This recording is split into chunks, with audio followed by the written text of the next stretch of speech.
كل شيء يرتبط بالقرآن يصبح عظيم. جبريل عليه السلام نزل بالقرآن فأصبح سيد الملائكة وسمي بالروح الأمين.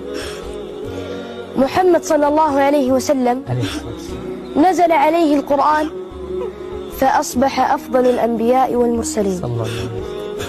أمة محمد صلى الله عليه وسلم نزل عليها القرآن فأصبحت خير الأمم. ليلة القدر نزل فيها القرآن فأصبحت خير الليالي.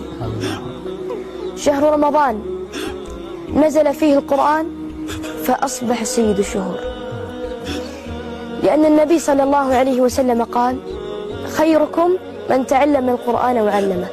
فوالله الذي لا إله غيره أن القرآن إذا نزل في قلب إنسان أصبح خير الناس. الله أكبر.